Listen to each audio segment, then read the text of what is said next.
Agora foi.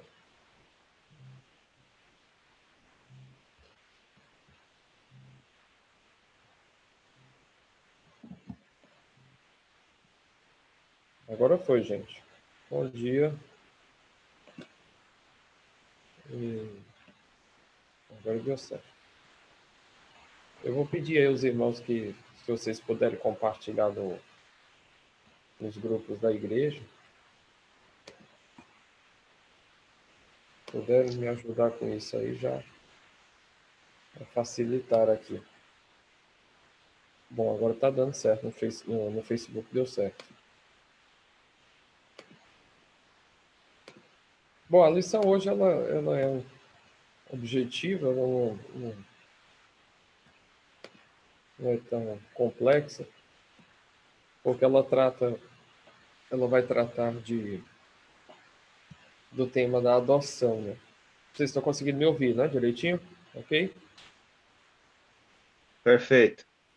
Ok.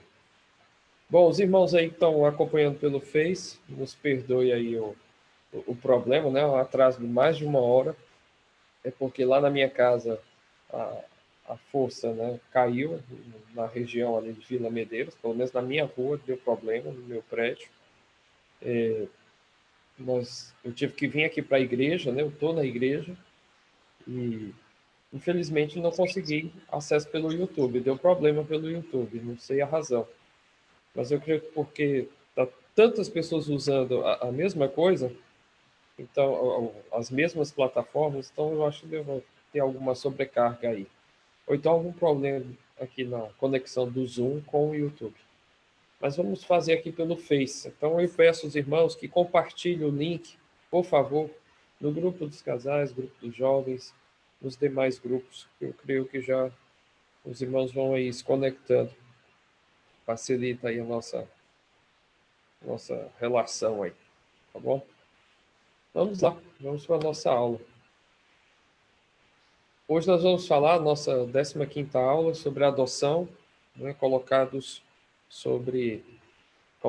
na posição de filhos.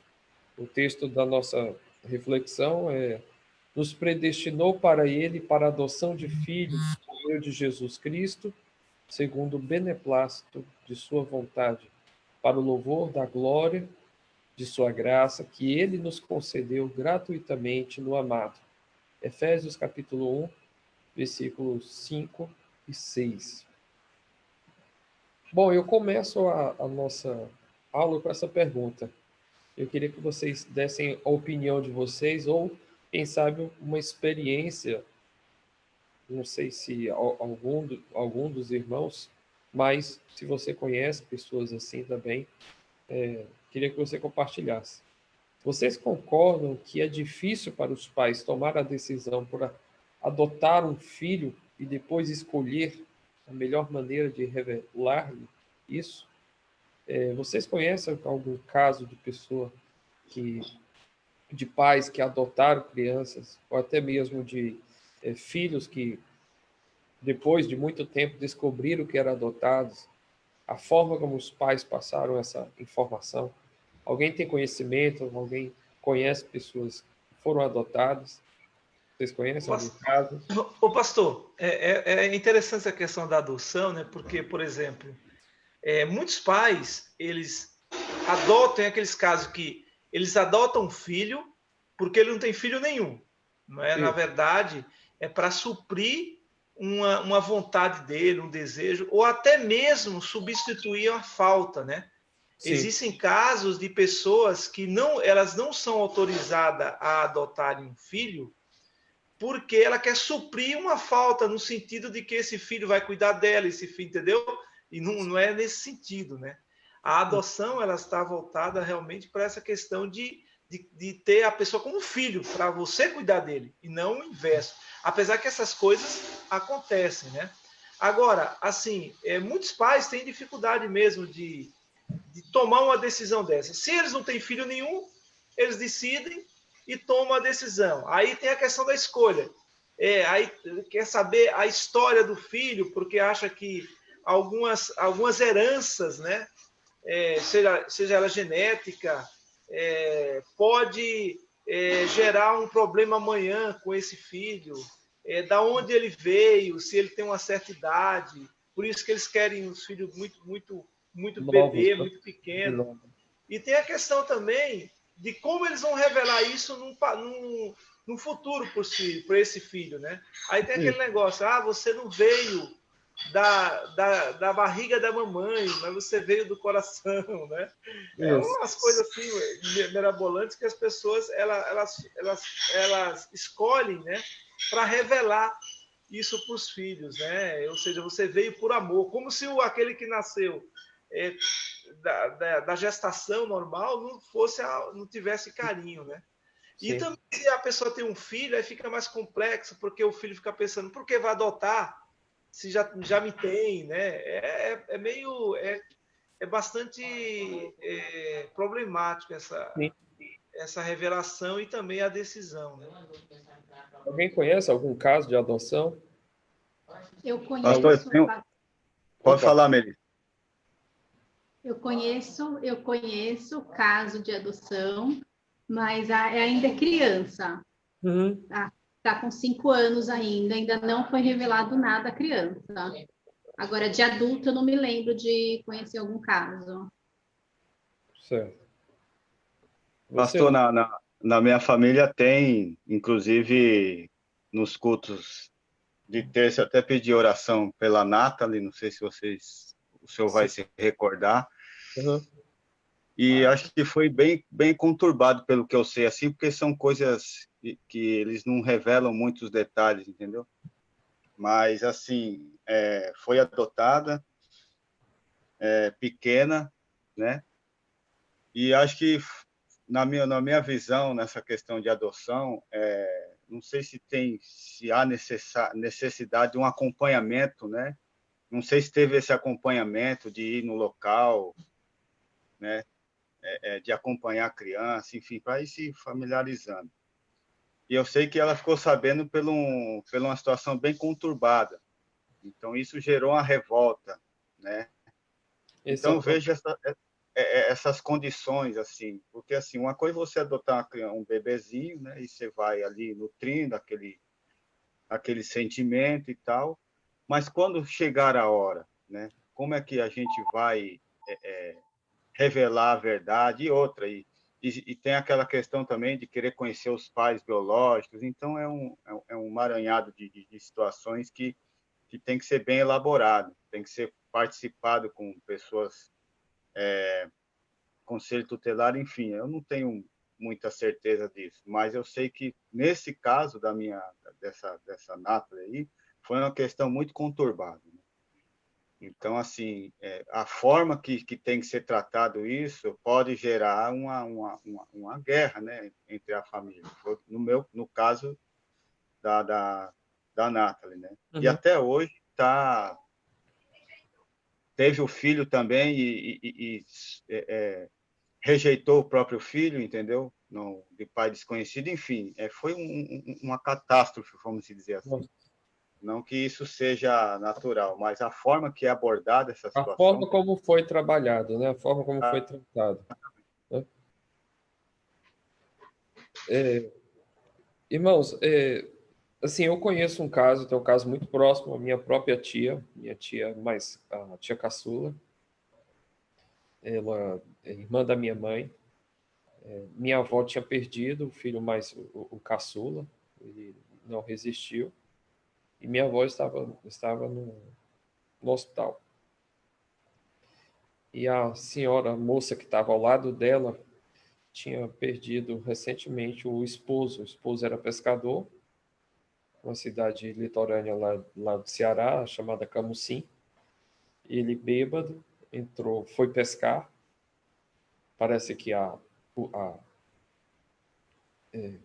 a rede que ele tinha jogado tinha enganchado em alguma coisa embaixo no mar. Ele mergulhou para tentar tirar. Nesse mergulhar, ele acabou se enrolando com a rede e não conseguiu voltar, né, à superfície. Acabou morrendo afogado. É uma situação, uma tragédia. E a mãe, né, a esposa dele, estava grávida do primeiro filho, que era essa menina, ela ganhou, né? Ganhou a menina. Minha avó tinha perdido e ela tinha ganhado. E ganhado em uma situação assim, totalmente sem perspectiva, sem futuro, visto que ela estava viúva, nova, e não tinha perspectiva de nada, de vida, de nada. E ela deu a criança para minha avó. Ela deu. E depois de muito tempo mesmo, eu me lembro como hoje o dia em que a gente foi até essa cidade. Essa cidade de Sobral, ela fica 110 quilômetros. E a família, né, minhas tias conseguiram encontrar essa senhora, né, já uma senhora. E foi contado isso para minha tia, né, minha tia Amanda. E foi contado para ela ainda criança, isso foi passado para ela, ela tinha ciência disso. Mas ela tinha muito desejo de conhecer a mãe, entender por que que ela entregou. E minha avó não deixava, minha avó achava que se fizesse isso, ela ela não ia querer mais voltar para casa, né? Então ficou uma situação bem constrangedora. E aí as minhas tias, minha mãe, minhas tias, armaram todo um encontro, né? Para ir até lá, na cidade. E aí nós fomos, né? Foi uma caravana de pessoas da família. Eu acho que todo mundo com medo que ela não voltasse, foi a família quase em peso junto com ela, para poder ela conhecer a mãe biológica, né? E aí conheceu, chegou lá, nossa, tinha tanta gente na rua, parecia assim um evento, sabe? E todo mundo conhecia a história dessa senhora. E ela chegou lá, foi recebida como uma princesa, né? Você olhava para a cara da mãe dela, olhava para os irmãos, era... Meu Deus, eu parece que tinha copiado e colado o rosto, né, nos irmãos. Ela teve um segundo casamento, teve 2 filhos, os 2 meninos, a cara dela, a cara da minha tia, né? E ela... Nossa, engraçado os gostos, tem um bolo lá que ela gosta muito, e a mãe dela fez esse bolo. E na hora que ela viu, que todo mundo viu, mas você gosta a gente chama de bolo mole. Não sei se você, tipo, é o bolo de leite aqui, conhecido aqui. Na hora que ela colocou o bolo, todo mundo começou a chorar, porque era o mesmo gosto da minha tia. E foi interessante porque ali elas abriram o coração, choraram, ela se explicou para a filha, foi bem marcante esse dia. E foi bacana participar desse momento, né, de ter essa memória muito viva, né? E a Amanda é a nossa tiazona, tia querida, né? Eu acho que não tem um sobrinho que não gosta da Amanda. Eu pude brincar com a Amanda, pude crescer com a Amanda, ela é um pouco mais velha do que eu, mas é aquela tiazona que os primos todos brincaram como se fosse primo também, né? A gente não chama ela nem de tia, a gente chama ela de Amanda, chama ela pelo nome. Não por essa questão da adoção, mas porque ela foi muito próxima, as idades eram muito próximas. Então, assim, é para os pais difícil adotar. Uma circunstância como essa, eu creio que foi muito desafiadora para minha avó, que já tinha 11 filhos, e ter que, visto que ela já ia ter o seu 12º, mas nessa condição, eu creio que também foi algo muito difícil para toda a família ter que aceitar tudo isso, como a Aécio colocou. Por outro lado, você tem também o lado de depois você ter que passar essa informação para a família, passar para ela, aliás, de que ela é adotada, de que ela foi adotada. E nesse espaço você tem uma questão muito importante, que é o amor. Qual é o sentimento que surge disso? Por que alguém se interessa em adotar outro?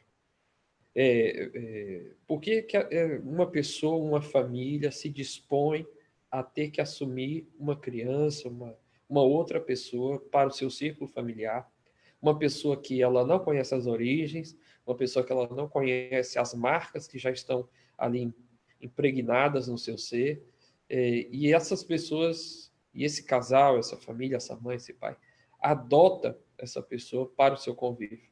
Não para atentar a desejos egoístas, pessoais, mas no sentido realmente de oferecer, de dar uma família para esse órfão, para essa criança que foi abandonada, para essa criança em que os pais não têm condições de sustentarem e assim cedem, né, a paternidade para alguém. Então, são muitas as circunstâncias. E eu trago esse contexto para que a gente compreenda o que é a realidade da adoção e o que isso tem, o que isso implica na nossa vida espiritual quanto ao que é a adoção que Cristo realizou em nós.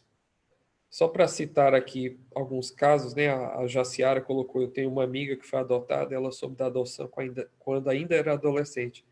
E ela quis conhecer a mãe biológica. Foi atrás, tem pouco tempo, mas a mãe não quis vê-la. Então, você tem casos e casos. Né? E a gente poderia problematizar mais ainda tudo isso em casos de doação de sêmen, doação de óvulo, em que mães de aluguel ou até mesmo em outras situações em que não há nenhum tipo de relacionamento afetivo e emocional dentro da construção dessas relações. E aí você tem filhos, fruto dessas inseminações artificiais, enfim, que elas nunca vão saber quem é o pai ou a mãe biológica. Então, você pode problematizar isso bem mais, né? A coisa não é tão simples quanto a gente imagina. Né? Bem, o que seria, então, o que é a adoção? Quando nós consideramos a adoção, o primeiro fator importante é entender que a orfandade, ser órfão. E quando pensamos a adoção dentro do contexto das Escrituras, entendemos a orfandade no sentido de que o resultado do pecado na humanidade trouxe um sentimento de orfandade, um sentimento de inexistência de um pai, inexistência de alguém que é senhor da sua vida, que é uma referência de paternidade no seu ser. Então, as consequências do pecado, elas são tão profundas, que elas envolvem os aspectos mais profundos do nosso ser. É interessante que o homem, nessa perspectiva de entender, de achar que ele é senhor de tudo, ele não se submete, né, a um ser superior, ainda que no seu íntimo ele busque, né,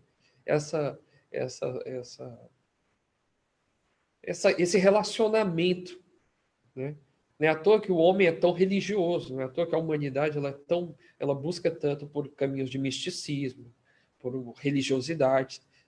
Ainda que eles relutem no sentido de se submeter, mas há no ímpeto do coração humano o desejo de uma submissão a alguém que é superior, alguém que que domine o seu coração, que lhe oriente, que lhe traga um direcionamento na vida, né?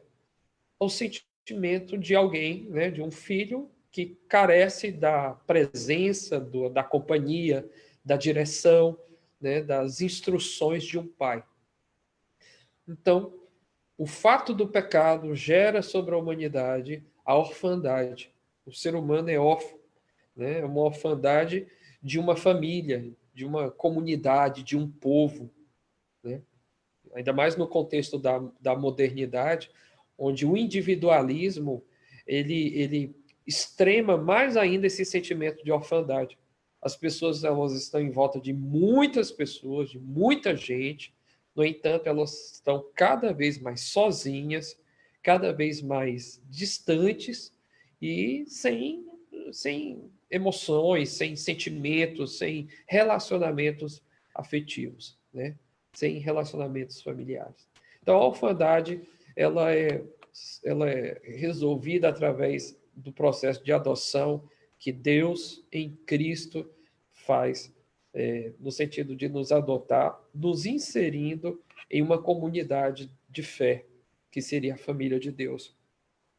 Eu queria que a gente pudesse abrir nossas Bíblias em Efésios, capítulo 2, versículo 11 e 12, Nós vamos ler esses dois versículos, porque ele nos situa e ele abre aqui para a gente essa temática, né?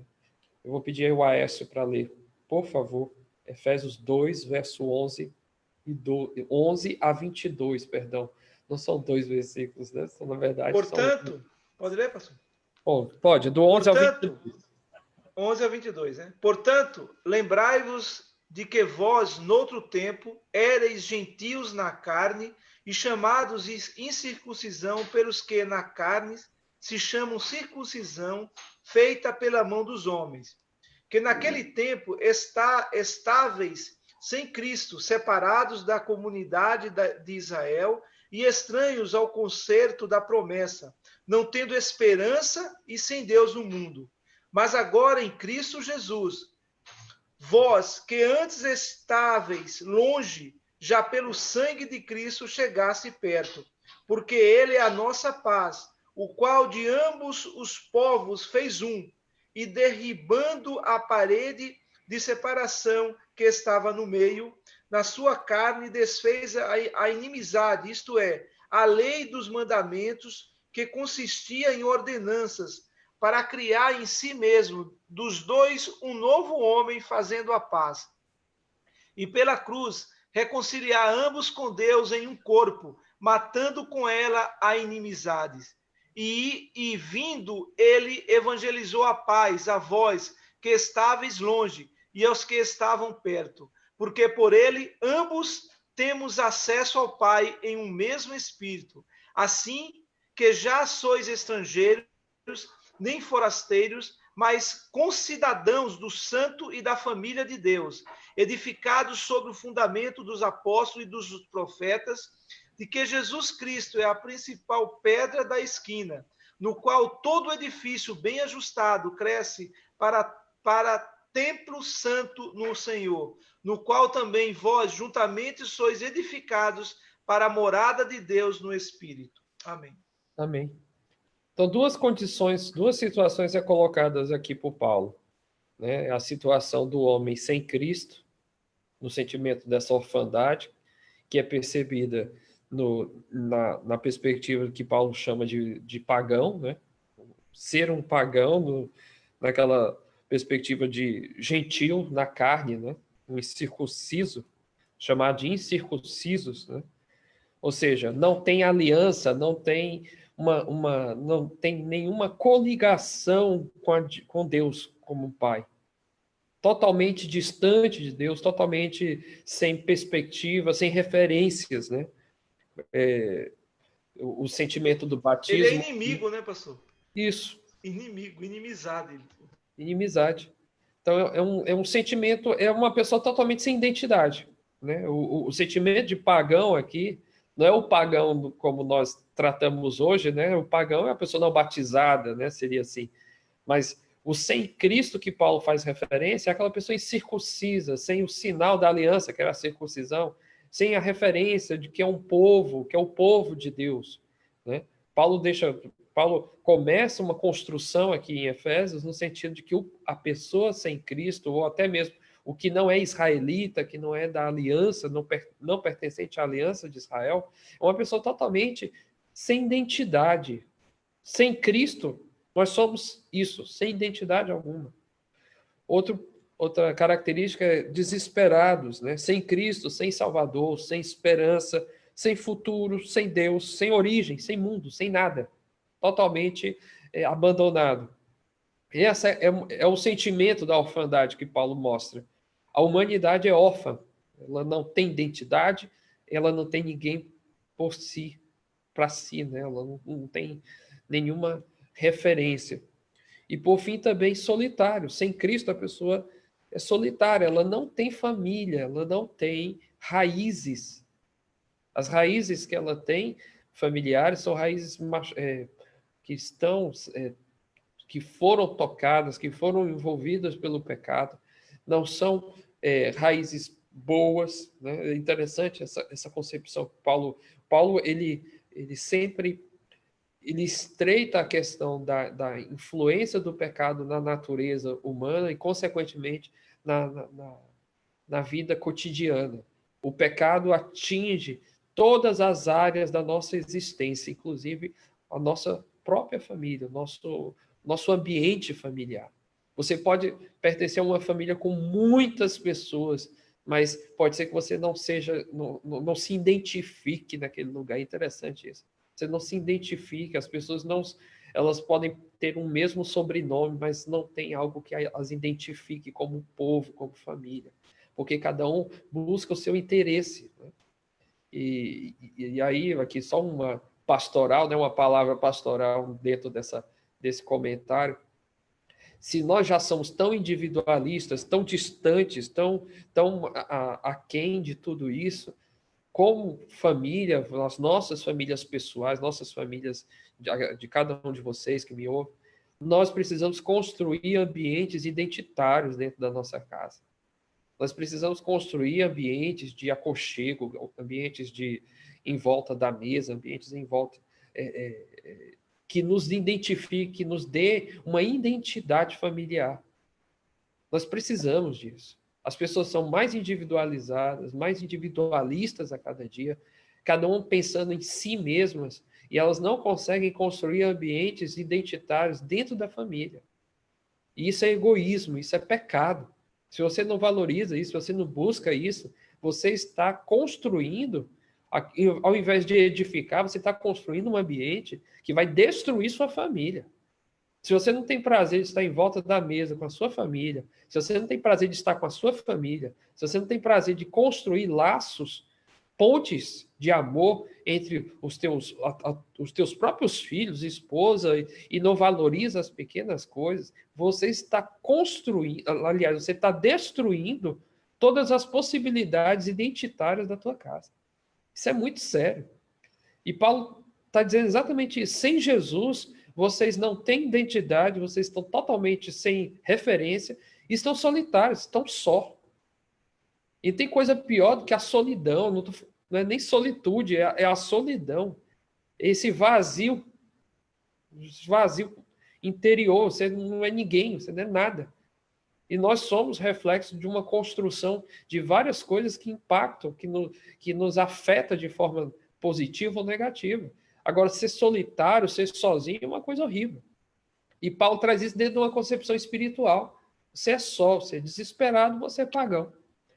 E em Cristo, com Cristo, né, Paulo diz, nós somos adotados. É interessante que esse texto é muitas referências, eu vou só destacar algumas. Nós somos adotados, nós somos aproximados pelo sangue de Jesus. Ele derrubou a parede de inimizade, da inimizade. Eu vou já explicar um pouco mais sobre isso. Nós somos concidadãos dos santos. Além de ser cidadãos, né, desse reino de Deus, nós somos concidadãos uns dos outros, né, uma relação uma relação muito íntima com o próximo, com o outro, com os irmãos. Somos também família de Deus, Paulo diz isso, né? Somos família de Deus, somos, né, habitação de Deus no Espírito, santuário do Espírito Santo. Olha a construção, a escada de valores que é construída dentro desse ser humano, dentro de mim, de você, que éramos e não tínhamos nada, e agora somos adotados, somos aproximados, e a condição dessa aproximação é por meio do sangue de Jesus. Somos a parede que derrubava, que construía a nossa inimizade, foi derrubada. E é interessante isso. Aqui um cartoon que exemplifica melhor isso, né? Efésios 2,14 diz isso, né? Naquele tempo estavam sem Cristo, separados, porque ele é a nossa paz, o qual ambos fez um, e tendo derribado a parede da separação que estava no meio, a inimizade. É interessante que eu não sei se vocês estão conseguindo ver o desenho direitinho, mas essa parede que está aí entre o judeu e o gentil era uma parede construída mais ou menos de 1,40 m, em que na região dos átrios do templo ela era colocada para fazer separação entre os judeus e os gentios que, caso se convertessem ao judaísmo, teriam que ficar por esse outro lado da parede, ou dessa mureta, vamos dizer assim. 1,40 m é uma mureta, né? Então, uma divisão física que havia no templo, na região dos átrios, onde os judeus, uma parte ficava para dentro, né, os judeus, e os gentios convertidos, né, os prosélitos chamados, eles ficavam do outro lado. Olha o que Paulo diz. O pastor. Jesus quebrou essas paredes, né? Ele derrubou essas paredes. Diga isso. É interessante, né? Ou seja, ele não iguala as pessoas, né? Ou seja, você se converteu, né? Mas ainda existe uma separação. Eu sou melhor do que você, né? Ou seja, a questão da adoção, né? Ela é tão forte que, primeiro que na legislação do nosso direito, que é irrevogável, e você é colocado na condição de filho igual àquele que era filho legítimo, né? E aqui os judeus, no caso, não, né? Eles tinham essa separação, não é? A superioridade, né? A separação fica muito clara nessa identificação de Paulo aí com a parede de inimizade. Fica muito claro para os judeus que, ainda que o gentio se converta, ele não é filho. Ele é um filho de segunda categoria. Que é um filho num segundo patamar, vamos dizer assim. E como você falou, uma vez colocados como filhos, uma vez instituídos como filhos, o teor da igualdade, da igualdade é o mesmo, estão no mesmo patamar, não há uma diferenciação. Então, Jesus, né, pelo sangue de Jesus, ele é a nossa paz, né? Paulo diz aqui, verso 14, ele é a nossa paz, o qual de ambos fez um. Ambos quem? Ele está falando de gentios e está falando de judeus. Agora ele fez o quê? Um povo. É um povo, é uma família. É uma família. É o povo de Deus, é Israel e os gentios agora que creem, que convertem a Cristo. Uma vez, eu acho que, se não me engano, o próprio Igor me perguntou se fazia sentido essa concepção de povo, se o novo Israel hoje é a igreja, né? Se faz sentido. Sim, aqui deixa muito claro isso, que o novo Israel não é um Israel de sangue, não é um Israel sanguíneo, né, da descendência de Abraão, mas é, conforme Paulo vai dizer, né, aqueles que creem pela fé, que também são imputados por meio da fé, o crer em Deus por meio de Jesus. Então, ainda que judeus, ainda que o povo da aliança não reconheçam o Messias como Senhor, eles estão, né, dentro de uma condição perigosa, porque eles precisam reconhecer Cristo como Senhor. Jesus é esse ponto que alinha, que converge, que centra todo o povo, toda a família de Deus. Então, é muito interessante percebermos isso, que sem Cristo não éramos nada, não tínhamos nada, não estávamos só. Com Cristo, adotados, aproximados pelo sangue, as paredes derrubadas, somos concidadãos, somos família de Deus, somos habitação do Espírito Santo. O tempo da adoção, né? Vamos falar um pouco sobre como se dar essa adoção, como é que ela é pensada, como é que ela é construída aí dentro do processo de Deus, dentro da forma como Deus desenvolve ela. Bem, a adoção ela ocorre em 3 tempos, no passado, no presente e no futuro, sendo que no passado ela acontece conforme aí Efésios 1:5. Eu vou pedir ao Luiz para fazer essa leitura para a gente. Efésios 1:5, né?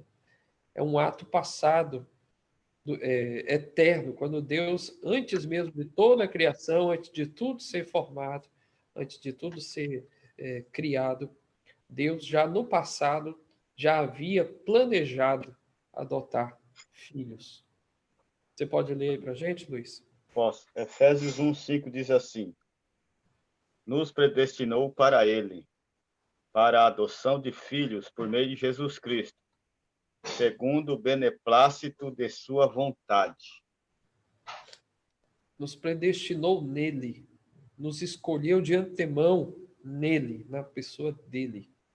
Eu vou pedir a Melissa para ler agora Hebreus, capítulo 11, versículo 39 ao 40. Hebreus, capítulo 11, versículo 39 ao 40.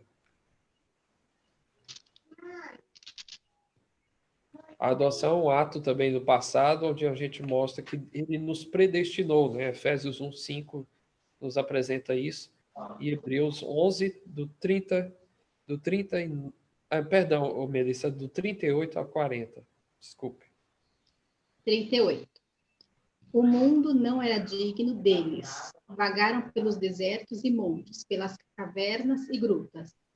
Todos estes receberam bom testemunho por meio da fé. No entanto, nenhum deles recebeu o que havia sido prometido. Deus havia planejado algo melhor para nós, para que conosco fossem eles aperfeiçoados. Deus planejou algo melhor, né? Veja que desde o início, desde antes de tudo, Deus já havia planejado. Aqui nós temos o contexto de Hebreus 11, os homens de fé, né? Os homens da fé, os heróis da fé. Deus já havia planejado também a vida de cada um desses homens, que são referências para nós. Então, é um ato passado. A adoção ela é planejada, ela não é algo, não é um acidente de percurso. É uma construção, uma perspectiva de Deus já ele olha para a humanidade já no futuro e ele já, pela sua em sua glória, em sua majestade, em sua própria soberania, já planeja predestinar, já toma decisões antes das coisas serem como são. Ele não se baseia em condições, ele não se baseia em méritos, ele não se baseia em situações para poder dizer eu vou escolher ou não. Se tem uma coisa que me chama muita atenção e que, para mim, me deixa assim, muito emocionado na perspectiva da adoção divina, é porque Deus não leva em consideração o meu estado. Ele não faz uma escolha pautada do que a gente, nas concepções que nós faríamos, a partir dos vieses que nós usaríamos.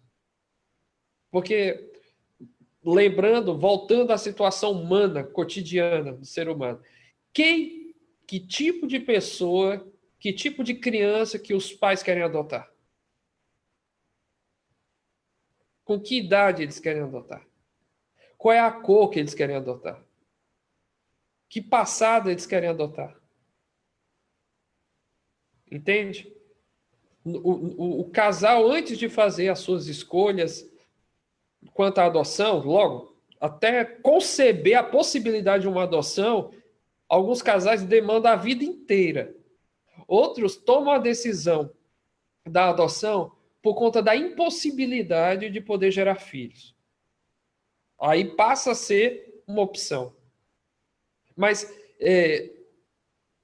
quando se coloca diante do processo de adoção, toda a construção do processo de adoção, e que tem que tomar uma decisão, que tipo de criança vai ser adotada? Uma menina ou um menino? Porque até nessa questão, isso tem muito a dizer quem são as pessoas. Que cor? Que origem? De onde ela vem? Ela é do Brasil? Ela é fora do país? Ela é nordestina? Ela é do sul? Ela é branquinha dos olhos claros? Ela é negra do cabelinho enrolado? Quem é essa criança? Os pais querem saber quem são. Deus não tomou nenhuma desses paradigmas. Ele escolheu antes de tudo isso. Ele já escolheu. Ele já escolheu diante de todas essas condições, diante de todos esses desdobramentos. Ele já escolheu. E a adoção é exatamente esse sentimento que brota no coração. Deus escolheu independente da condição. Ele já predestinou, ele já desejou, ele já preordenou isso. Ele quis isso. Ele quis adotar a mim e a você, independente de qualquer coisa. Quando pensamos dentro de uma perspectiva presente, dentro da adoção na perspectiva presente, vamos ler aí Gálatas 3:26, que Paulo nos traz essa reflexão. Pode ser você, Aécio. Gálatas 3, 26. Os irmãos estão aí também no Facebook, quiserem compartilhar também, participar, fiquem à vontade, tá? Gálatas 3, 26, diz assim o texto: porque todos sois filhos de Deus pela fé em Cristo Jesus. Todos são filhos de Deus Todos pela fé em Cristo. em Cristo Jesus, né? Então é um ato presente no sentido da conversão. Então a adoção ela acontece num passado eterno, da eternidade. No entanto, ela se torna efetiva, real na nossa vida por meio da conversão, por meio da fé, por meio do arrependimento, que isso resulta em conversão, que isso caracteriza, né, esse regenerar, esse nascer de novo, debaixo do estado da condição que nós falamos em aula anterior sobre a justificação. Ou seja, por meio de Jesus, por meio do sacrifício de Jesus, nós temos paz com Deus. A fé nos alcança, somos levados ao arrependimento, a uma conversão do nosso caminho, da nossa caminhada. Somos nascidos de novo, porque esse ato de Jesus, a fé que brota no nosso coração, essa fé que nos leva a Cristo, é uma fé que é fruto da regeneração, da ação de Deus, no sentido de nos salvar, somos justificados. E agora temos paz com Deus, e essa paz com Deus é saber que nós temos Deus como Pai. Deus não é mais um Deus irado, um Deus que está pronto a derramar o cálice da sua ira. Mas não, ele agora me põe à mesa. Eu sou parte da família. Eu sou colocado no meio de uma família de muitos filhos. O pastor, e aí, sim. Na verdade, assim, né? Deus escolhe, mas não pela nossa condição de vida, não pela nossa realidade de estar no fim do poço, né? Porque ele fala assim, né? Ele escolhe até os andarilhos, né? Até os estrangeiros, né? Ou seja, ele fala assim, qualquer pessoa, né? Por exemplo, você vê um andarilho andando numa Dutra, por exemplo, você jamais vai ver, vou adotar aquele rapaz ali. Não, você não vai adotá-lo. E Jesus, ele olha, ele fala, vou adotar aquele ali. Ele escolhe, vou adotar aquele. Não é? Então, essa escolha ele tem, né? Mas não pela condição, se o cara é andarilho, se o cara é negro, se é branco, se é mulato, se não. Ele escolhe, entendeu? Sim. Mas não pela condição. É interessante, né? O texto que a gente leu na aula, no domingo passado, Mateus 22, né? Quando perguntam para o moço, o que é que você está fazendo aqui? Você não tem vestes reais. Você não tem as vestes reais, não, as vestes nupciais. Mas foi o dono da festa que me convidou. Foi o dono da festa que fez eu entrar. Ele me chamou. Eu estou aqui porque foi ele que chamou. Então, assim, o nosso olhar é um olhar que é o interessante da questão da adoção, gente. Eu acho que isso é importante destacar. Ainda mais em tempos como que estamos vivendo. O olhar da adoção não é um olhar discriminatório. Ele não fez acepção de pessoas. Atos diz isso, né? De judeu, de livre, de grego, de cita, de ninguém. Ele não fez acepção. Ele chamou a todos. A todos os que creem no seu nome são recebidos na família de Deus. Então, não é uma acepção de cores, não é uma acepção de nada de características regionais, país, nada. E lamento muito que hoje o olhar das pessoas tem sido um olhar discriminatório em todos os aspectos, em todos, não vou entrar no detalhe, mas em todos os aspectos. A ponto de, na história, nós termos igrejas para negros e igreja para brancos.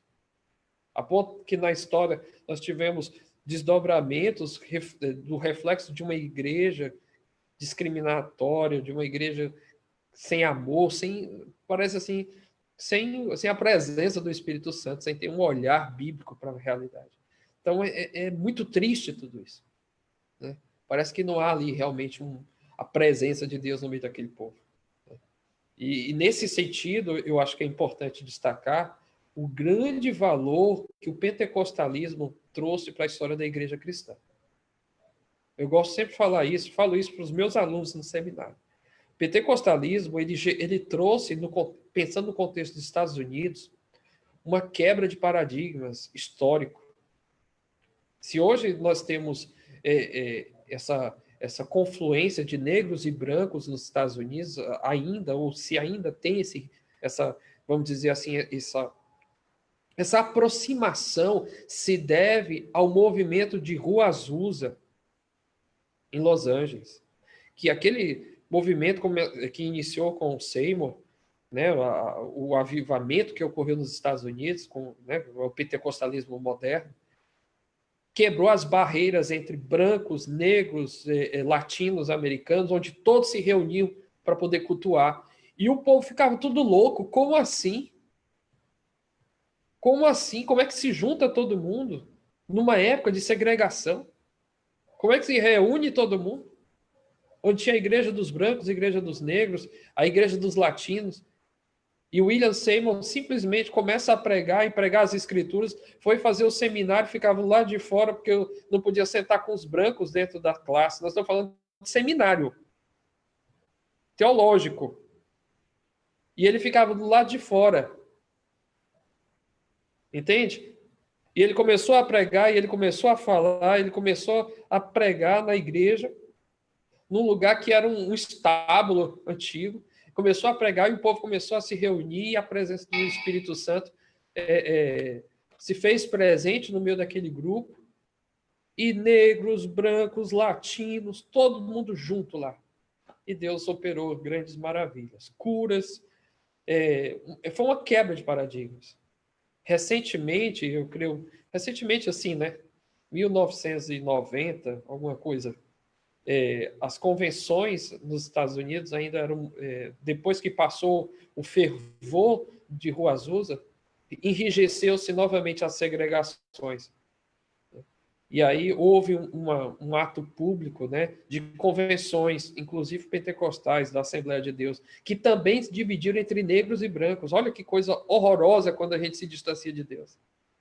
E houve um ato público em que pastores brancos lavaram os pés de pastores negros, em sinal de perdão, um perdão histórico. E nós estamos aqui, século XXI, 2020. Mais uma vez, a história se repetindo, e vendo tudo isso acontecer, e vendo igreja, e vendo crentes nessa onda, nessa brincadeira, nessa palhaçada. É ridículo. É ridículo. Somente um agir de Deus em nossa vida, somente um avivamento para quebrar essas cadeias do pecado, porque isso é pecado. Não existe outra coisa. Não é má educação? É também. É tudo isso, mas só quem convence é o Espírito Santo. Por isso, a nossa oração é que o Senhor quebre essas barreiras. Bem, como família de Deus, na perspectiva do futuro, o desejo de Deus é que sejamos semelhantes a Jesus, né? Semelhantes ao nosso irmão mais velho, Jesus. Melissa, leia para a gente Romanos 8, 23 e Luiz, Colossenses 3, 4, por favor.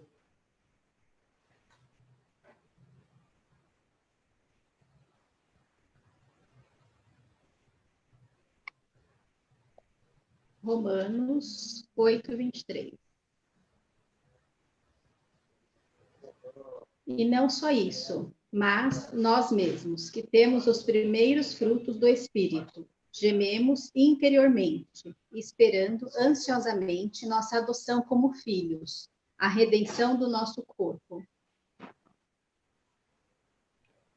Pode ler, Luiz.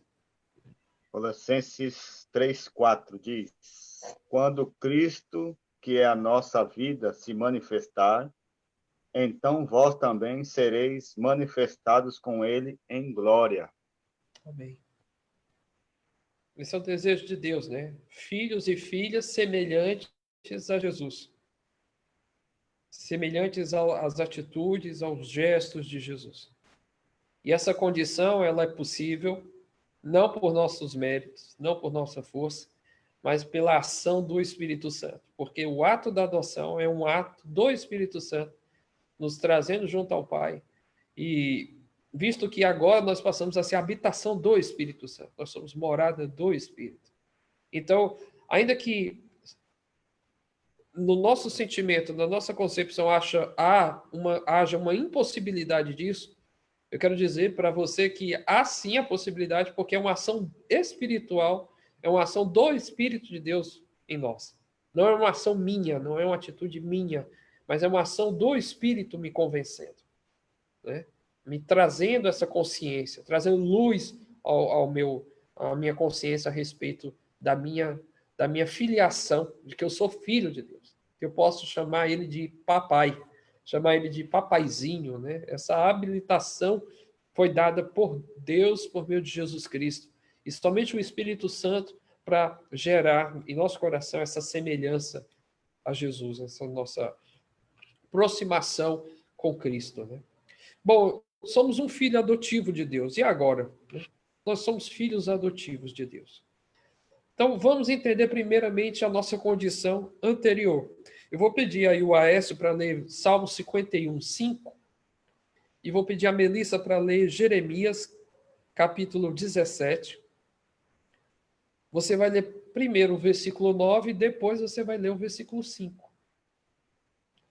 Tá bom? Então, Aécio, Salmo 51, verso 5. E Jeremias, Melissa, Jeremias 17, verso 9 e depois o 5. Vamos lá, Salmo 51, 5. Isso. Eis que em iniquidade fui formado e em pecado me concebeu minha mãe. Beleza. Pode. O coração é mais enganoso que qualquer outra coisa e sua doença é incurável. Quem é capaz de compreendê-lo? Sim, assim diz o Senhor. Maldito é o homem que confia nos homens, que faz da humanidade mortal a sua força, mas cujo coração se afasta do Senhor. Que coisa, hein, irmãos? É uma situação, é uma realidade. Isso é uma realidade da nossa orfandade causada pelo pecado. Nós nascemos numa situação de pecado, nascemos numa situação de decaída já. O nosso coração é corrupto. Eu estava pensando nisso, até compartilhei uma frase do pastor Jonas Madureira. Ele falou o seguinte, ele falou sobre a questão de idolatria. Ele disse assim, se você apoia questões de esquerda, você é um idólatra. Se você apoia questões de direita, você é um idólatra. Se você apoia questões de centro, você é um idólatra. Se você é uma pessoa quieta, que não quer discutir nada, você é um idólatra. Se você é uma pessoa que não está nem aí para nada disso, você também é um idólatra. E o problema está porque onde você coloca o seu coração, ali você faz um ídolo. Simples assim. E depois que eu li essa frase, eu até mostrei para a Lucélia, e eu disse, olha o quanto isso é sério. E aí eu fiquei pensando. Ontem eu passei o dia pensando nisso. E eu ontem fazendo a live lá em casa, né, laivando as vasilhas, laivando as panelas, né, eu faço todo dia a gente dá uma força fazendo a live. E eu comecei a lembrar, né, comecei a colocar, tá, eu vou... Será que isso me é um ídolo? Aí colocava assim, sabe, quando você coloca e começa a pensar, caramba, esse negócio é sério. Esse negócio é sério. E eu fiquei pensando, será que minhas filhas são ídolos para mim? Será que será que o meu ministério será um ídolo? Será que o meu pastoreio, será que a minha família? Porque, não me entendam mal, mas se a gente coloca isso de uma forma extrema, isso vira um ídolo. Calvino é que dizia, né, que nosso coração é uma fábrica de ídolos. E o coração humano, ele tem essa tendência, ele se afeiçoa. E o texto que Melissa acaba de ler, né? Maldito o homem que confia no outro, que faz do outro o seu braço. Ele é maldito. Não pode haver benesses, não pode haver bondade, bem-aventurança em alguém que confia em coisas que vão cair, em coisas que não têm sustentação em si mesmas. E eu comecei a colocar situações da minha própria vida, da minha própria existência, para refletir sobre isso. E realmente a única segurança que a gente tem é colocar Deus como centro, como o nosso ídolo. Deus como o Senhor da nossa vida. Porque a partir dele, a gente olha a vida e olha para tudo à nossa volta com outro olhar. Quando Deus é a nossa visão, a nossa cosmovisão, o olhar que nós temos da realidade muda. Muda totalmente. Aquilo que é extremamente valoroso para você, ele tem valor. Ele não é extremamente valoroso. Ele tem valor, ele equilibra os filhos, a esposa, a família, tudo. As coisas mais que você mais se afeiçoa, que mais você ama, passa a ter equilíbrio. Pastor, interessante isso.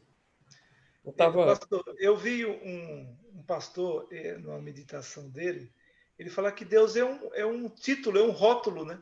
Que você coloca, às vezes, em várias coisas. Você pode rotular o seu Deus, por exemplo, colocar no filho, como você está falando, no carro, né? E às vezes, aí é que é o grande problema, né? Às vezes a gente tem isso e não vê isso como uma maldade, a gente não percebe isso no nosso dia a dia, que a gente está rotulando Deus, por exemplo, no emprego, no trabalho, né? E você passa desapercebido. Então é por isso que Deus é aquele, o Espírito Santo é aquele que vai tirando as máscaras de nós, né? Por exemplo, nesse momento de pandemia, tinha um monte de gente que estava tendo a sua vida, né, baseada no lazer, sustentando a sua vida, rotulando a sua vida no lazer, na capacidade financeira, na capacidade de viajar, de ir no shopping comprar uma roupa. E agora, tudo cai por terra. Desmascara, a gente vai perceber quem realmente é nosso Deus, né? E aí sofre, e aí vem o sofrimento. Quem é Deus e quem nós somos. Interessantíssimo isso. Então, como filhos adotivos de Deus, né? O que podemos... A solução, então, a adoção é a solução de Deus para o problema humano da exclusão. Uma coisa que nós temos que considerar inicialmente é isso. Deus é a solução. Ele é a única solução para o nosso coração. Ele é a única solução para o nosso problema. Não há nenhum outro que possa nos adotar com tamanho amor, com tamanha afeição, que se preocupe conosco em todas as nossas necessidades, que nos abrace em todas as circunstâncias, que nos assista em todas as situações da nossa vida de uma forma compreensiva, equilibrada, que não é extremada, que não é tendenciosa, que não é interesseira, somente Deus. Deus é a solução para a nossa vida. É o único. Eu vejo o quanto as pessoas sofrem pela necessidade que elas têm das relações, de tantas coisas, isso, às vezes, por conta da própria criação, pela ausência de algumas questões no processo de criação delas, mas Jesus é aquele que traz esperança para a nossa vida. Domingo passado eu preguei exatamente sobre isso. Jesus é a nossa esperança. Não importa a nossa origem familiar e a forma como nós fomos construídos dentro desse processo. Se fomos afetados em âmbito social, em âmbito psicológico ou em âmbito emocional, não importa a situação. Jesus é a esperança. Jesus é a nossa esperança. Nós podemos encontrar nele segurança, paz, sabendo que ele nos adotou. Não fomos nós que o adotamos. Foi ele que nos adotou. Por isso é estranho dizer, eu aceitei Jesus. Eu não aceitei nada. Foi ele que me aceitou. Foi ele que me recebeu. Eu não sou nada, não sou digno de nada. Não merecia nada. Eu merecia o inferno. Eu merecia ser totalmente arrebentado mesmo, porque não há nada de bem, nada de bom em nós. Foi ele que nos recebeu. Foi ele que nos acolheu, foi ele que nos abraçou, foi ele que nos incluiu, porque nós estávamos excluídos disso tudo. Foi ele que incluiu, Foi ele que nos afeiçoou a sua família. Nós não tínhamos nada, tínhamos direito a nada. E a partir do seu exemplo, nós temos que ser isso. Isso é muito claro, não sei se é claro para vocês, mas isso é muito claro para mim. Se ele me afeiçoou, se ele me adicionou no seu convívio, no convívio da sua família, por que que eu não serei também? Por que que eu também não me esforçarei a isso? Eu sei que é um desafio, mas o Espírito Santo nos estimula, nos incentiva, nos desafia a cada dia a ser isso, a adicionar, a incluir, a abraçar as pessoas, mesmo com seus pecados, mesmo diante das suas situações, das suas condições. O pai passa a ser, de fato, pai na nossa vida, né? Eu queria que você pudesse ler aí, Luiz, por favor, Colossenses 3, versículo de 1 a 4. E vou pedir o Aécio para ler João, capítulo 1, versículo 11 e 12. E já vou pedir a Melissa para ler Romanos 8, 15, para que a gente possa refletir aí sobre esses textos. Amém. Colossenses 3. Portanto, se fostes ressuscitados juntamente com Cristo, buscai as coisas lá do alto, onde Cristo vive, assentado à direita de Deus. Pensai nas coisas lá do alto, não nas que são aqui da terra. Porque morrestes, e a vossa vida está oculta juntamente com Cristo em Deus. Quando Cristo, que é a nossa vida, se manifestar, então vós também sereis manifestados com ele em glória.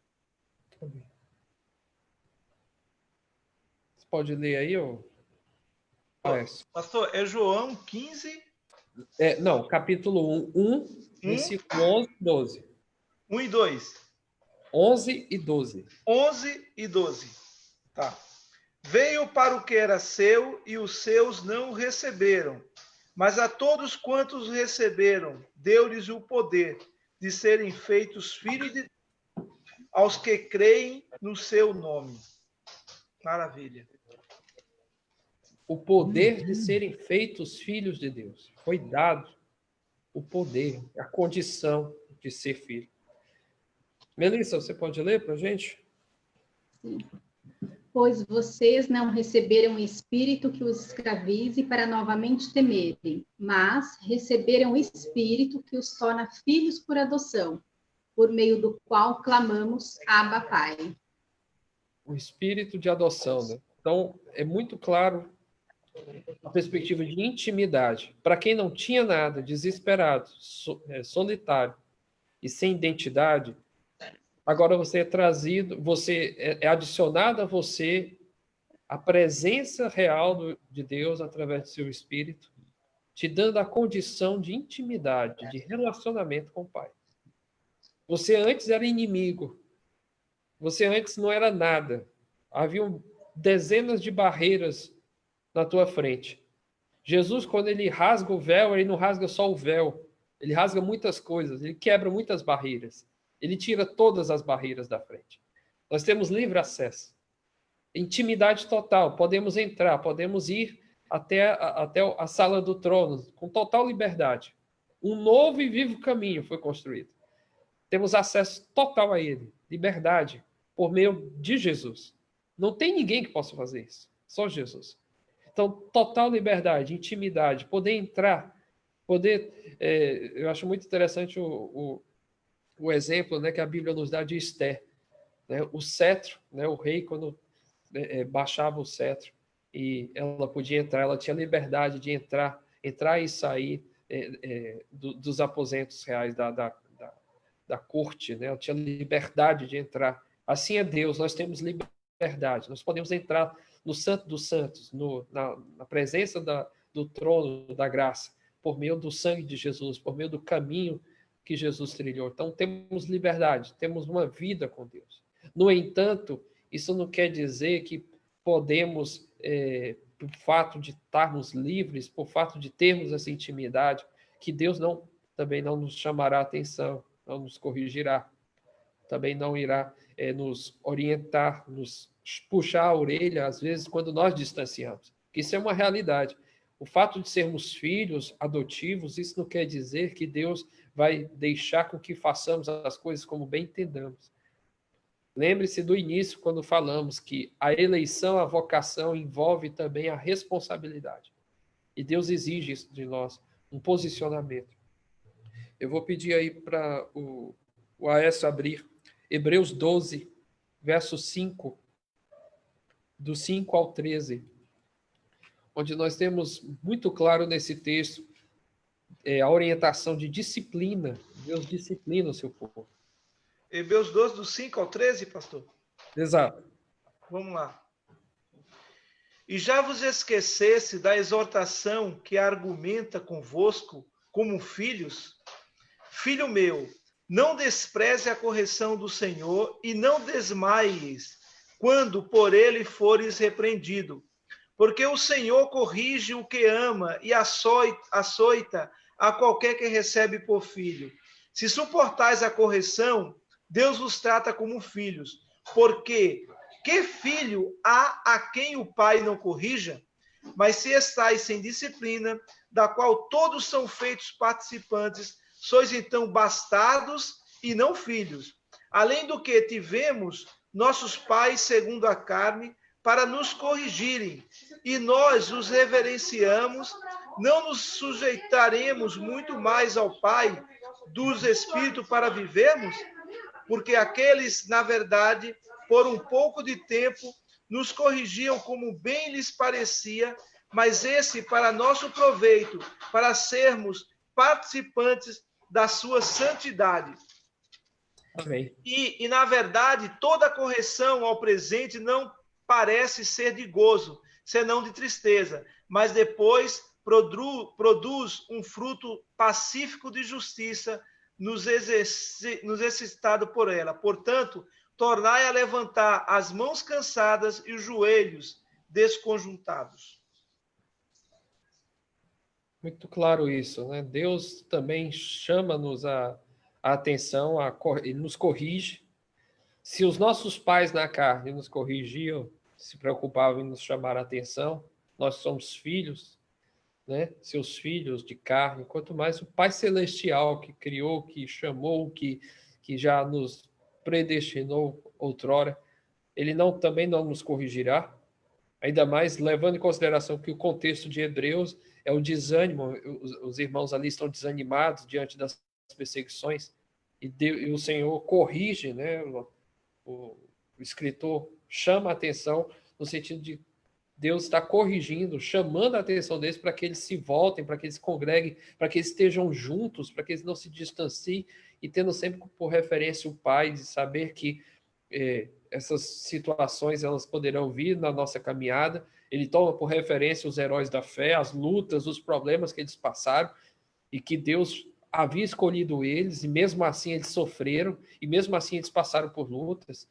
Hebreus 5:8 também fala disso, que Jesus, o autor diz assim, o próprio Jesus aprendeu pelas coisas que sofreu. Então é toda uma construção no sentido de que o ouvinte, aquele que está recebendo a carta, ele possa atentar que ainda que haja sofrimento, ainda que haja dificuldade, não há alegação nenhuma para que ele se distancie do Senhor, para que ele se distancie do Pai.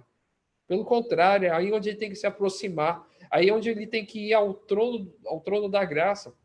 Hebreus, há toda essa construção, né, teologicamente falando, de aproximação. Ou seja, temos liberdade, temos livre acesso, Cristo abriu, nós temos livre acesso diante do Pai. Na perseguição, no sofrimento, ao invés de nos distanciarmos, é o momento que nós temos que nos aproximar, é o momento que nós temos que nos entregar, é o momento de estarmos mais íntimos do Pai. Por isso que o texto recomenda o retorno ao Pai, e por isso que Deus está disciplinando, corrigindo eles naquele momento em que eles estavam se distanciando. Não é à toa que o próprio livro de Hebreus recomenda, né? Não deixem de congregar, como é o costume de alguns. Não se distanciem, estejam juntos, estejam como um corpo, porque vocês são família de Deus, né? Vocês têm um pai. Pastor, eu esqueci de ler o versículo 13. Leia. Que diz assim: e fazei veredas direitas para os vossos pés, para que o que manqueja, se não desvie inteiramente, antes seja sarado. Você vê que há essa questão de a possibilidade de você desviar, mas que você não desvie inteiramente, não Isso. é? O capítulo 6 ele diz, né?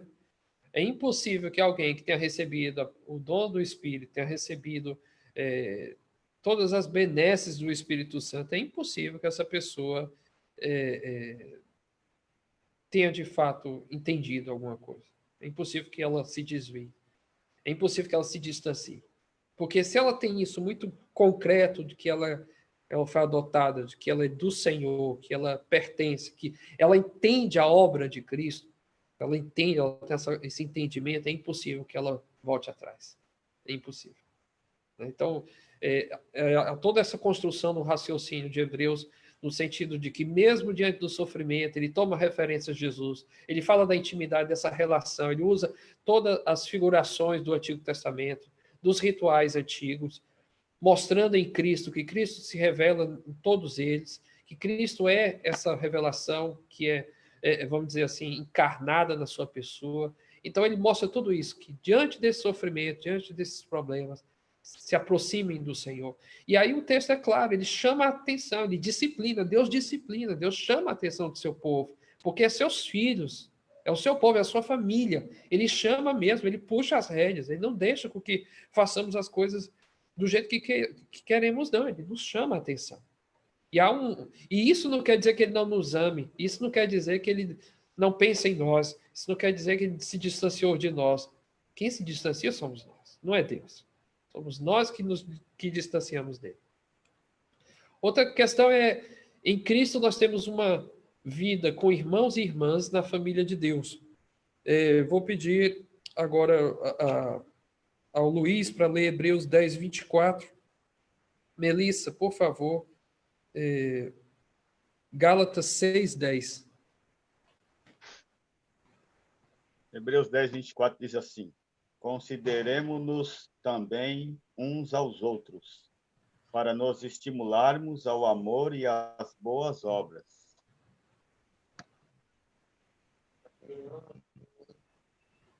Pode ler, Melissa. Portanto, enquanto temos oportunidade, façamos o bem a todos, especialmente aos da família da fé. Então, estimular uns aos outros. É importante o convívio familiar, o convívio de igreja, o convívio de família de Deus. Nós somos estimulados. Enquanto nós tivermos tempo, façamos isso. Desenvolvamos isso. E me entristece saber que tem pessoas que não entendem a riqueza que está nisso. A riqueza de estarmos juntos. De quanto essas coisas marcam a nossa vida. É interessante que os que estão me ouvindo aí também pelo Face, se quiserem compartilhar alguma experiência nesse sentido, o que é que você mais lembra na igreja? No ambiente da igreja? O que é que vocês mais lembram? Hein? O que é que mais marca vocês no convívio da igreja? Eu acho que é a união mesmo, né? Tá junto com os irmãos, né? Chegar lá, abraçar, né? Perguntar como foi a semana, né? Esse convívio mesmo, né? De conversa, das pessoas te perguntarem como você passou, as dificuldades, né? As alegrias. Eu acho que isso é importantíssimo. Isso mexe com a gente. É verdade. Acho que é essa falta, né? Porque a gente sabe que a verdadeira amizade são os dos nossos irmãos mesmos, né? Aqueles que estão no mesmo caminho que a gente trilha, né? Então, acho que essa é a falta. E vocês aí, o Aécio, Luiz? Eu lembro a unidade, né? Como um corpo mesmo, de pessoas diferentes fisicamente, mas com o mesmo propósito, de estar unidos, de fazer parte do corpo, onde Cristo é o principal, né? E de ver que todos nós somos dependentes desse Deus e ao templo adorar esse Deus que nos adotou, sem olhar para nós como nós somos de fato, né? Então a unidade ela é muito importante, né? A gente conhecer pessoas que tem os mesmos pensamentos assim de cultuar um Deus que nos adotou. Então, o que nessa pandemia, o que mais me dá falta é essa unidade, né, de participar, de estar com os irmãos, de ser bem acolhido, né, pelos Uhum. irmãos. Então, assim, para mim a importância da igreja, obviamente, é Deus, né? É o lugar onde a gente vai buscar a sua palavra, o seu conforto, né? E saber que Deus ele fala conosco, mas a unidade ela faz bastante, ela é bem importante para mim. E você, Aécio? Bom, a minha sensação, assim, eu não gosto de tecnologia, né, pastor? Eu não gosto desse negócio de online, esse negócio assim. Você e muitos. Eu não sou chegado nessas coisas, não. Então, porque eu lembro que na empresa onde eu trabalhava, às vezes eu tinha que mandar um e-mail para alguém, eu saía da minha sala e ia até a pessoa para falar com ela. Né? Só se eu tivesse que ter uma prova, né, de que eu mandei alguma coisa, mas senão eu ia conversar com a pessoa. Eu gosto de olhar para a cara das pessoas assim, não é? E vê-las, né? A presença dela. É como eu falei uma experiência quando numa época eu estava lá quando eu estava lá na diaconia, lá recebendo os irmãos, essa sensação de ver o pessoal chegando e tal, preenchendo os espaços, é uma sensação assim, não tem como você medir isso de alegria, né? De ver. Já a presença online, você está em comunhão, né, com a igreja, presença física, de olhar para a cara do cidadão, né? Para ver que roupa a Melissa veio nova, que ela veio e tal, não sei o quê. Então, o cabelo cortado do Luiz. Essas coisas assim, meio de gente boba mesmo. É só isso. É horrível mesmo. Gente, assim, o ambiente o ambiente da igreja, o ambiente familiar, ele é muito marcante, né? Você está na igreja, você sabe que vai ter pessoas que pensam como você. Então dá identidade, você tem uma identidade. Não é à toa que você, ainda que você visite alguma igreja, ainda que você viaje e vá visitar algum lugar, você sempre vai dizer, eu estou sentindo falta da minha igreja.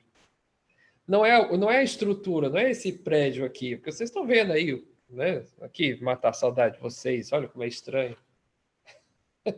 Vazia, né? Você olha, nossa, tá a igreja. Tá, não é isso aqui. Não é essa estrutura, né? É nós, somos nós. Preencher esses bancos, né? Eles estão aqui, os bancos estão aqui, mas estão vazios. Então, não tem vida nenhuma aqui, né? Só um cearense hoje aqui dentro, né? Mas não tem vida, está vazia, não tem ninguém, não faz sentido ser igreja aqui dentro, né? Se o povo não estiver aqui dentro, se vocês não estiverem juntos, né? Então, quando a gente preenche esses espaços, a gente reencontra vidas, reencontra pessoas, reencontra momentos, relembra dores, relembra alegrias, relembra e compartilha também momentos de alegria e de tristeza que estão vivendo. Oramos juntos, sofremos juntos, choramos juntos com as perdas, com as dificuldades, as ausências que temos, mas também nos alegramos quando uma vida chega, quando uma criança nasce, a gente se alegra porque ela é apresentada para nós, para a família. Nós somos a família. Tem noção do que é você chegar aqui e eu vou apresentar meu filho à igreja? Você está apresentando ao Senhor, mas você está apresentando para mim também. A partir daquele momento, eu tenho uma responsabilidade com aquela criança também. Porque é um irmão na fé, ele vai ser construído, ele vai desenvolver toda a sua fé aqui dentro. E aí aquela concepção pagã de eu vou apresentar meu filho para não morrer pagão. Não, você apresenta seu filho para a comunidade de fé, você apresenta para a família. Não é só apresentar e ir embora, não. Porque isso é paganismo. É apresentar e conviver com esse povo. O que adianta eu apresentar meu filho na igreja e ele não vai conviver com esse povo? Que característica, que identidade essa criança vai ter com esse povo? Quando eu fiz essa pergunta, eu fiz intencional, porque vocês que têm mais tempo do que eu, vocês aí que estão me ouvindo também, Os filhos de vocês estão nessa igreja porque eles têm raízes. E essas raízes foram construídas por conta da sombra de vocês, por conta também da colaboração de muitos, porque se fosse plantado numa terra seca, não ia nem brotar. Nós olhamos para o passado e ficamos assim muito felicitados com tudo que aconteceu, mas será que nós estamos também propiciando esse ambiente, essas condições para os que estão a nascer à nossa volta?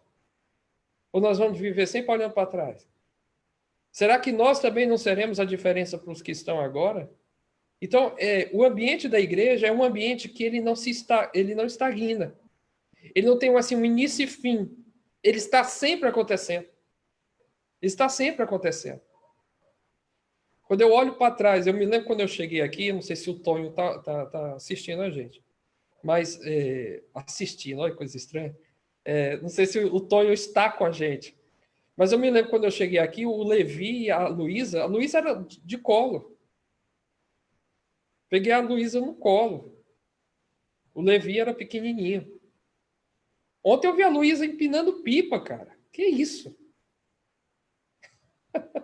Aquela laje maravilhosa que o Tonho tem lá. Então, gente, você vai vendo a Dani, peguei nos braços. Olha o tamanho que já está a Dani. Né? O Arthur pequenininho. Me lembrando dia desse do Arthur pregando. Hoje ele está fazendo 15 anos, cara. E é isso, e você vai vendo, você vai conhecendo as pessoas, você vai convivendo com as pessoas, e o convívio vai marcando você vai se afeiçoando, vai se relacionando. Gente, quem me deu isso não foi minha mãe nem meu pai. Foi Deus. Então, nós somos construídos também uns com os outros. Né? É o texto que o Luiz leu, não é isso, Luiz?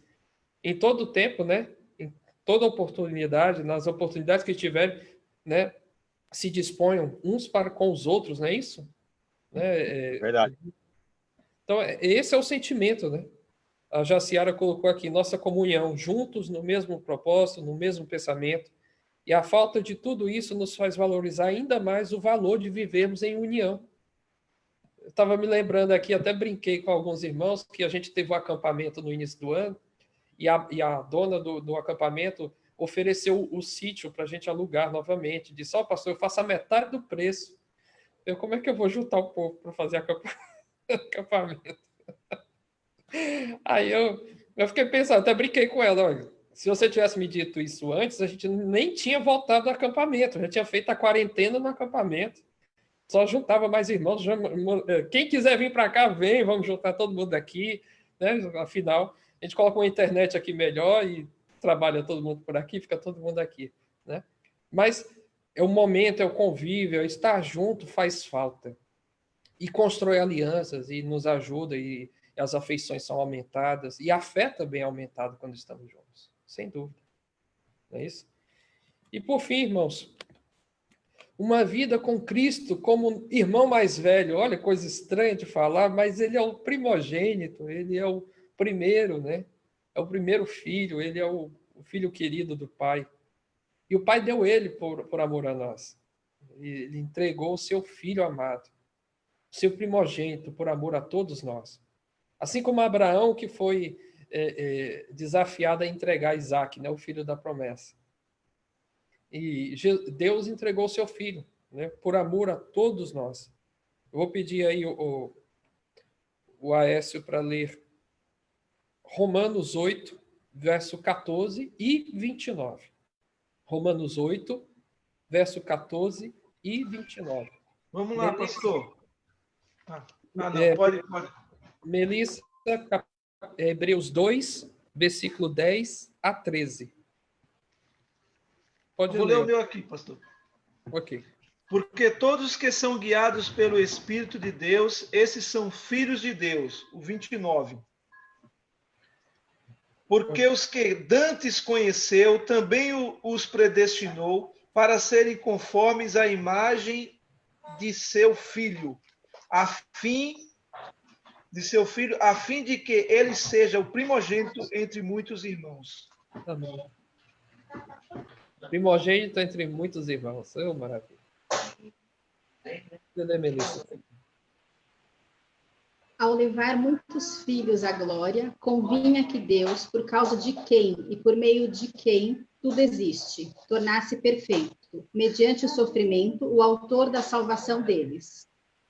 Ora, tanto o que santifica quanto os que são santificados provém de um só.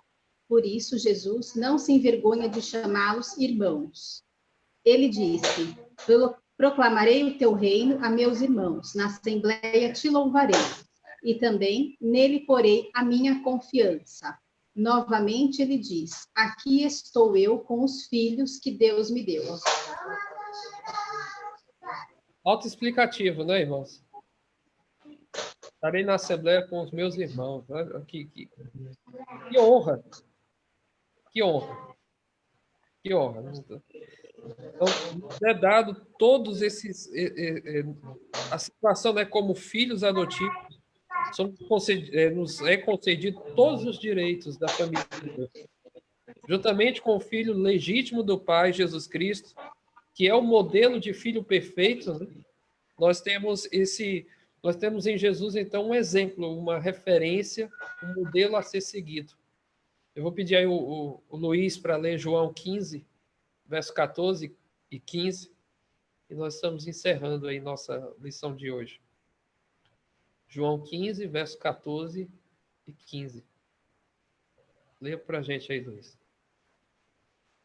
Vamos lá, João 15, 14. Vós sois meus amigos, se fazeis o que eu vos mando. Já não vos clamo servos, porque o servo não sabe o que faz, o seu senhor. Mas tenho-vos chamado amigos, porque tudo quanto ouvi de meu Pai, vos tenho dado a conhecer. Vê que é um relacionamento de intimidade em todos os aspectos, né? Ele é nosso Salvador, ele é o nosso Senhor, ele é nosso irmão mais velho, ele é nosso irmão, ele é nosso amigo. É uma relação muito íntima para quem não tinha nada, para quem não tinha direito a nada, para quem não tinha entendimento de nada, né? Extremamente desprezado, sem nada, ele nos deu tudo isso. Ele não somente nos deu vida, não somente nos dá comida, roupa, as questões físicas, mas ele nos dá sentido, identidade, família, sensação de corpo, de família, de ajuntamento, de poder dizer, eu tenho saudade disso, eu tenho saudade daquilo, eu sinto falta desse, daquilo, né? Daquelas pessoas, daquela comunidade, daquele povo. Num momento como esse, né, como a gente tem falado, o quanto a gente sente falta do povo de Deus, o quanto a gente sente falta dessa família. Porque se nós a temos, foi porque Cristo nos deu. É um dos maiores presentes práticos que nós temos depois da salvação. Uma das maiores graças é ter vocês, termos uns aos outros. Isso é a maior dádiva que nós temos de agora participar da família de Deus. Então a adoção ela nos traz esse sentimento de celebrar o amor de Deus. Nós celebramos o amor de Deus quando vemos esses reflexos da glória, da misericórdia de Deus. A graça da adoção também nos dá o sentimento no sentido de fortalecer o nosso comportamento como filhos de Deus. Uma vez adotados pelo Senhor, uma vez agraciados pelo Senhor por essa dádiva, nós queremos nos comportar de forma adequada, de forma digna dessa adoção recebida, desse ato da graça de Deus. Seguir as orientações de Jesus, o primogênito. Então, como atitude de responsabilidade diante dessa graça, dessa dádiva, nós queremos seguir as orientações do nosso irmão mais velho. É interessante que nos costumes, em todas as culturas, praticamente, a ausência do pai, o filho mais velho, ele é a referência, né? Ele é o pai. Ele é a referência para os irmãos, né? E Jesus é essa referência. Deus se fez homem e veio habitar entre nós por meio do seu Filho, e ele é a referência. Nós podemos chamá-lo de Pai, ele diz, eu e o Pai somos um, né? Então, eu tenho uma referência do Pai na pessoa de Jesus, e eu quero segui-lo, eu quero seguir as suas orientações. Tudo que ele passou para mim, para nós, eu quero seguir. Cumprir nossa finalidade e missão. Porque, baseado nisso, nós temos, a partir dessas referências, a partir dessa atitude de amor, a partir de todas essas referências de amor que nós lemos aqui, que nós nos apropriamos aqui, nós queremos cumprir a nossa missão, nós queremos ir até o fim daquilo que ele nos chamou. Nós queremos fazer valer realmente o penoso trabalho dele lá na cruz. Queremos dizer realmente para ele que nós estamos aqui e nós queremos ser parte dessa família todos os dias, sendo responsáveis uns pelos outros e amando e cumprindo o seu propósito em nossa vida. Irmãos, estamos aí chegando ao final. Eu quero agradecer a vocês pela paciência. Hoje a gente teve muitos problemas aqui na transmissão. Nos perdoe, não foi, a gente não quis prejudicar ninguém, mas infelizmente hoje nós tivemos muitos problemas aqui com a internet. Eu queria poder finalizar esse vídeo com esse estudo com um vídeo que eu achei muito bonito, um vídeo muito interessante eu queria compartilhar com vocês.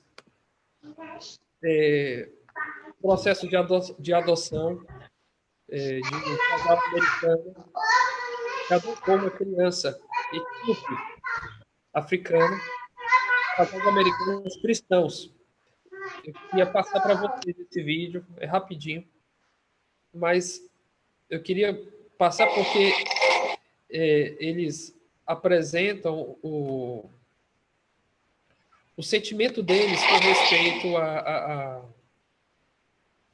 ao sentimento de Deus, né? Na concepção deles, eles entendem assim que, assim como Deus nos adotou, né? Esse mesmo sentimento brotou no coração deles quando eles adotaram essa criança, quando eles começaram o processo de adoção dessa criança.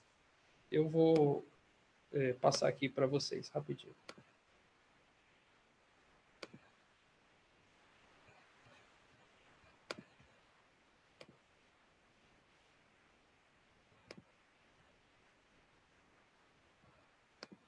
Over here. This is your little sister.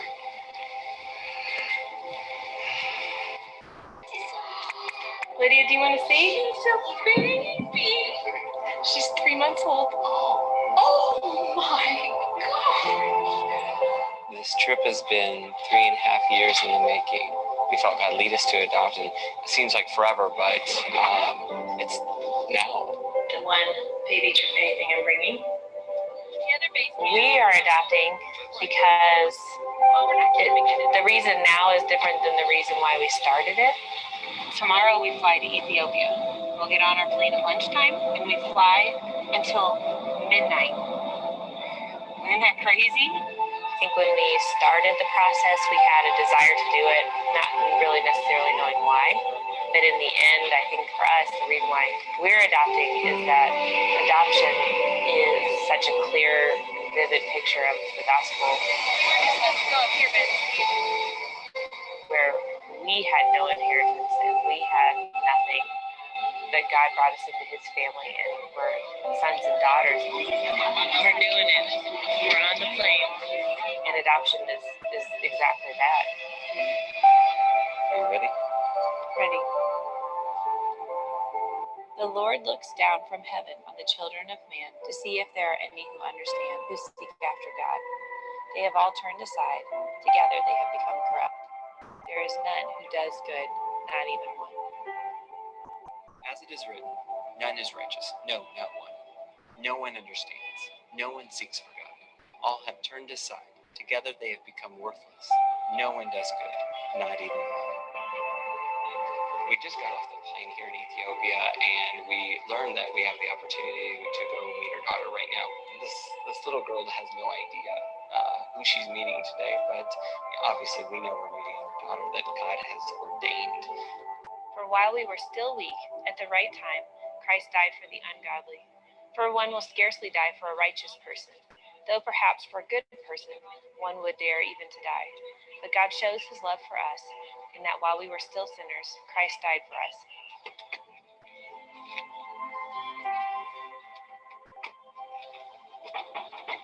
They're letting us in to go see Trepay. Hi, Mahari. Trepay.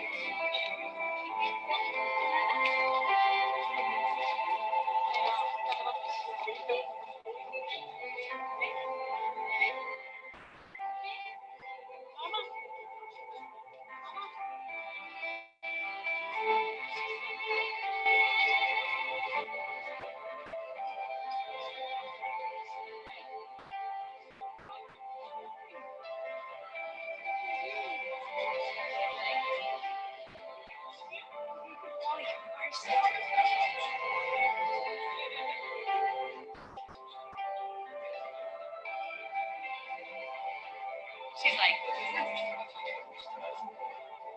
since therefore we have now been justified by his blood, much more shall we be saved by him from the wrath of God. For if, while we were enemies, we were reconciled to God by the death of his Son, much more, now that we are reconciled, shall we be saved by his life. She's checking out your camera. Sister, do you see her? In our eyes, and in the eyes of the Lord, I mean, she's our kid. Same as Lydia and Ellie, you know, I didn't give birth to her. And that's something really special because she has nothing right now. Hang on.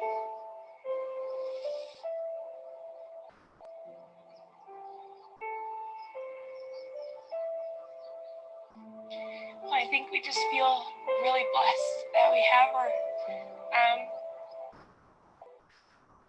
That we can be her parents, you know, that all along in this process that God knew this was our daughter. Can you walk to mommy? Can you walk to mommy? Who's mommy? And it's stuff that, you know, she had to go through terrible things, and luckily she doesn't remember those things. She was too young, but for her to be a part of our family, she had to lose her mother. Hey, good job! I just feel really blessed that God picked us to fill in the role.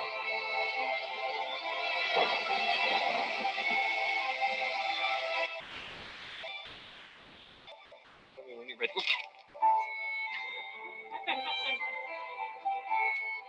But when the fullness of time had come, God sent forth his Son, born of a woman, born under the law, to redeem those who were under the law, so that we might receive adoption as sons. And because you are sons, God has sent the Spirit of his Son into our hearts, crying, Abba, Father. So you are no longer a slave, but a son. And if a son, then an heir through God. So put the palms here. Okay.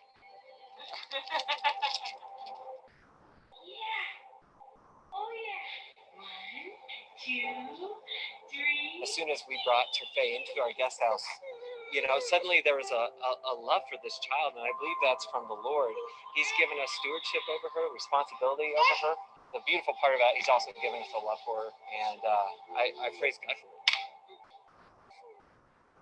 And that's the fakest cry I've ever seen. I feel privileged that God selected us for this task because it's amazing and hard and probably put us through like the most challenging times, but it's worth it, you know. Can you say that? And I know that the adoption of us into God's family was costly. I mean, it cost his son.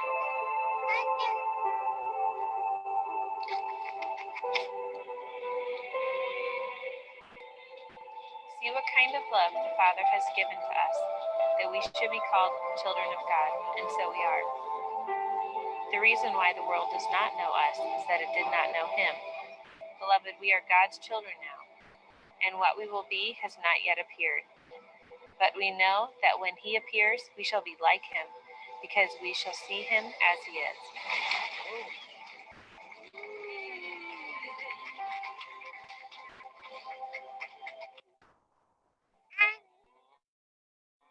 Spiritually speaking, because of my sin, I was an orphan just like Jafet.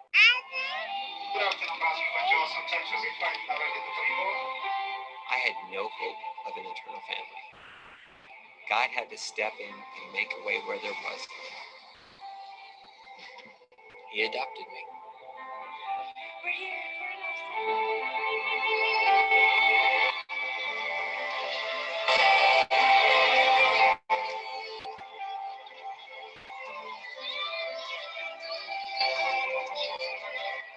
Adoption means that God considers me a daughter of his, that I can be redeemed and can be considered to be in the same family with God through Jesus and the work that he did on the cross. My adoption in Christ means that I'm woven into his family. I can now rest assured that I have an eternal place in God's presence by no work of my own. And truly, truly, there's absolutely nothing better than it.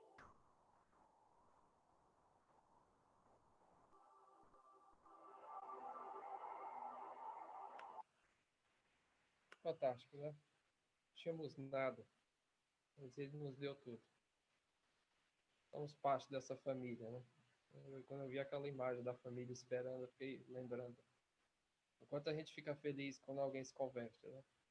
Enquanto a gente fica feliz quando alguém passa a fazer parte da família de Deus. Há uma alegria realmente toma o nosso coração, né? O Senhor nos tem adotado. Pastor, eu não estou ouvindo nada. Você não está ouvindo? Agora melhorou. Estava baixo. Ah, tá. Tá falando baixo. Eu estava falando, né? Quando a gente recebe quando uma pessoa se converte, né? O sentimento que a gente tem é o mesmo daquela família aguardando os pais ali com a menininha adotada, né? Um sentimento de euforia, de alegria por mais um que vai fazer parte da família da fé. Seja esse o nosso sentimento também. Que a gente ore e busque a cada dia convidar mais pessoas a fazer parte dessa família, né? Dessa comunidade de fé. Vou fazer uma oração e a gente encerra. Pai, nós queremos agradecê-lo, Senhor. Agradecer pela oportunidade que o Senhor nos dá de poder, ó Deus, ser parte dessa família, parte desse povo. Não éramos merecedores de nada. Temos consciência disso. Se não fosse o teu amor e a tua graça, não estaríamos aqui. Louvamos o Senhor pelas dádivas de Cristo, pelo amor de Jesus, por tua misericórdia. Agradecemos porque nos alcançou, porque alcançou a nossa família, porque nos dá a oportunidade de termos um novo amanhecer, uma nova vida, uma nova perspectiva. Oramos nesse momento também intercedendo, Deus, por aqueles que ainda não foram acolhidos no teu corpo, para que o Senhor desperte, para que o Senhor agregue, Senhor, através da tua palavra, através da mensagem pregada, alcançando corações para que eles possam também serem recebidos como família de Deus. Em nome de Jesus, agradecemos porque o teu amor nos constrangeu, porque o teu amor nos convidou, e nós estamos aqui porque o Senhor nos amou primeiro. Muito obrigado, Senhor. Obrigado por poder dizer e poder chamá-lo de Pai, porque hoje nós temos identidade. Hoje nós somos teus. Muito obrigado. Obrigado de termos o poder de sermos de sermos chamados de filhos de Deus. Muito obrigado por tudo isso. Em nome de Jesus. Amém. Deus abençoe o povo de Deus. A paz para todos. Deus abençoe a todos. Deus abençoe. Parabéns para o Arthur. Pastor, parabéns. Obrigado. Hoje é dia do pastor, né? Parabéns, hein, pastor? Obrigado. Parabéns, então, eu gostei de uma coisa que você falou aí, por exemplo. Agora eu tenho uma desculpa, né? Porque eu não gosto de tecnologia, não gosto desse negócio de live. Então, quando a Kelly falou, quando você falou em live aqui, ela falou assim, Precisa aqui em casa precisa ter mais live louça, né? Então, como eu não gosto de tecnologia, eu já sei por que eu não gosto de live banheiro, live louça. Então, eu tenho agora. Fica a Falou, dica. irmãos. Segue a dica. Obrigado, irmão. Deus abençoe. Paz, abençoe.